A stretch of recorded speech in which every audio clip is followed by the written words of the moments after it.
फिर से जीरो से शुरुआत करेंगे। वही तो बात है ना, क्योंकि अगर एसआरओ होता तो हम इनको रेगुलराइज करते। एसआरओ खत्म किया, एसआरओ जब खत्म किया, अब नए तरीके से देखना है हम किस तरीके से इनको रेगुलराइज करते हैं। अगर एक प्रोसेस शुरू हुआ था, अगर वो जारी रहता तो आज हमें ये कमेटी तश्कील देने की जरूरत नहीं पड़ती। कमेटी इसीलिए तश्कील दी गई ताकि हम दोबारा इसको रिवाइव करें, और रिवाइव करने के बाद इन जो बेचारे जो कसम पुरसी की हालत में डेली वेजर्स है या बाकी लोग हैं जो राहबर खेल है, इसी तरीके से बहुत सारे लोग हैं जो बेचारे 4000, 5000, 2000 में काम करते हैं, उनको भी मदद मिलेगी। एक सवाल और भी उन्होंने सीएम ने आरोप लगाया था कि पिछली सरकार ने जब नहीं वो नहीं ये कह रहे थे ना, उमर साहब इनको कह रहे थे कि जब मैनिफेस्टो में पीडीपी और बीजेपी के मैनिफेस्टो में था डेली वेजरों को हम परमानेंट करेंगे, लेकिन उसके बाद 4 बजट उन्होंने पेश किए और 6 बजट जो है गवर्नमेंट ऑफ इंडिया ने पेश किए। दोनों ने इन डेली वेजरों का नाम तक नहीं ले लिया। पहले बजट में कहा हम करेंगे, दूसरे बजट में कहा हम कमेटी तश्कील देंगे, तीसरे बजट में कहा अगर हम इनको दे देंगे तो फिर 7th पे कमीशन नहीं दे सकते हैं। तो इस तरह से टाला गया इन बेचारों को। तो इस बार मुझे उम्मीद है इंशाल्लाह जो हमारी हुकूमत है अगले 6 महीने के अंदर इनका कल जिस तरीके से हाउस के अंदर जो गतिविधियां हुई, शुरू से जब हाउस लगा, हमने जो परसों तांडव जम्मू और कश्मीर की सड़कों पे हुआ है, हमारे डेली वेजर जो पिछले 25-30 वर्षों से संघर्ष कर रहे हैं बेचारे, जब हम सुबह सोए होते हैं तो वो पानी खोलने जाते हैं, हमारे घरों की बिजली जाती है तो अंधेरे में खंभे में चढ़ते, पीछे से कोई लाइट ऑन कर देता है, चढ़ता है, लाइन में नीचे गिरती है लाश। उनका हक मारा जा रहा था, इसलिए वो सड़कों पे उतरे थे, और वो तो अपने हकों के लिए सड़कों पे उतरे थे। उनपे लाठीचार्ज क्यों हुआ, किसके कहने पे हुआ, क्यों खून बहाया उनका सड़कों पे, उसको लेके कल जब हाउस के अंदर डिबेट हुई तो उस चर्चा में बाद में मुख्यमंत्री महोदय ने गोल मोल जवाब दे रहा था कि राय भवन यहाँ पास है, राय भवन जाना चाहिए था, होम मिनिस्टर से बात करनी चाहिए थी। राय भवन की ट्रांसपेरेंसी, क्रेडिबिलिटी पे हम डाउट नहीं करते। गृह मंत्रालय अपना काम करना वो कर रहा है, उसमें कोई शक शुबा नहीं है। सरकार ने बजट में डेली वेजर्स के लिए कोई प्रावधान क्यों नहीं रखा, वो ये पूछने के लिए आ रहे थे और आपने मारना शुरू कर दिया उनको। 6 मंथ का टाइम दिया है।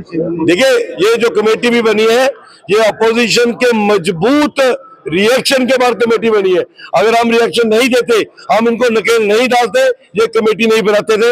लेकिन मुझे अभी भी शक हुआ है, अफसरान का काम करने का तरीका अपना होता है, सियासतदान का काम करने का तरीका अपना होता है। सियासतदान पब्लिक की पीड़ा से जुड़ा होता है, उसको दर्द का एहसास होता है कि 9000 में कैसे घर पलता है। तो मुझे लगता है कि इनको कमेटी बनानी चाहिए थी, led by any cabinet minister.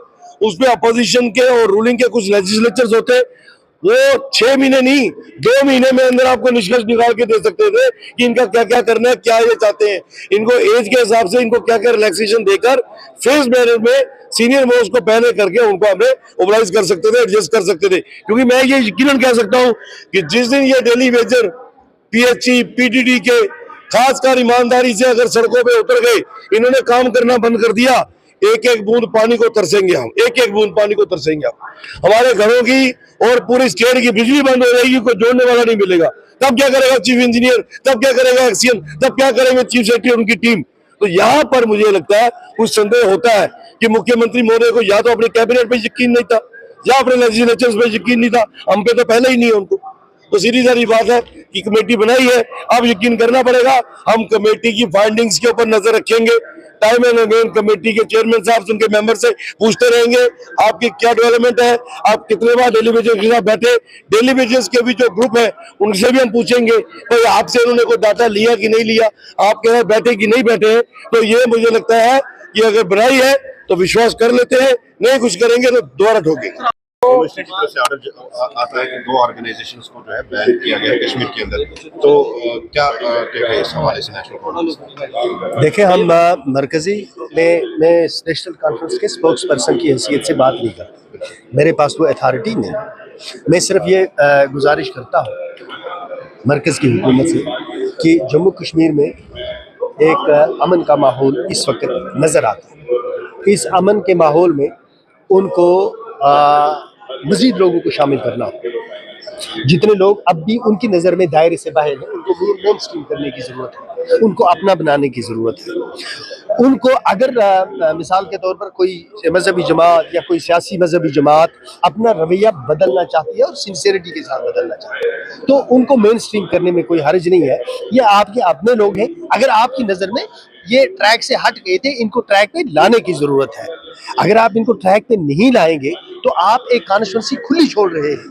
जो किसी भी वक्त आपके खिलाफ और मुल्क के खिलाफ इस्तेमाल हो सकती है। जब आप इनको मेन स्ट्रीम करेंगे, गलतफहमियां दूर करेंगे, इनको मालूम हो जाएगा कि हिंदुस्तानियत क्या है, सेकुलरिज्म क्या है, इस मुल्क का इतिहास क्या है, इस मुल्क की तारीख क्या रही है, जम्मू कश्मीर और मुल्क के दरमियान जो तल्लुकात हैं इनकी खूबसूरती से उनको आगाह करेंगे, तो मुझे यकीन है कि ये अमन न सिर्फ आगे बढ़ेगा बल्कि पायदार होगा और फिर बैरूनी मुदाखलत के असरात कम नहीं हो जाएंगे बल्कि ख़त्म हो जाएंगे। तो मरकज़ से यही गुजारिश है कि अब आयरन हैंड की ज़रूरत नहीं है, अब हीलिंग टच की ज़रूरत है और लोगों को जो इस दायरे के अंदर, जो इस झंडे के अंदर आना चाहते हैं, मुल्क के आइन को तस्लीम करते हैं, मुल्क के आइन के अंदर रहकर अपनी कोई सियासी बात करना चाहते हैं, तो उनको कोई हर्ज नहीं है मेन स्ट्रीम करने में, कोई कबाहत नहीं होनी चाहिए। अगर बड़े से बड़ा मुजरिम हो, वो भी जब अपनी सज़ा भुगत लेता है तो फिर उसको पुरअमन जिंदगी जीने का हक होता है। इसी तरह अगर कुछ तंजीमों ने गलतियां की हैं तो गलती की एक हद होती है, उसकी एक सज़ा की भी एक हद होती है। ये नहीं होता कि आप फिर उस सारी ज़िंदगी उसी के पीछे लगे रहेंगे और उसको कभी संवरने का मौका नहीं देंगे। तो मुझे उम्मीद है कि नेक्स्ट टाइम आप देखेंगे कि जम्मू कश्मीर में जो ये लोग दायरे के बाहर से अंदर आना चाहते हैं, इनको इजाज़त मिल जाएगी कि ये दायरे के अंदर आ जाएं और इस मुल्क की सलामती और इसकी एकता और इस मुल्क की सालमियत के लिए काम करें।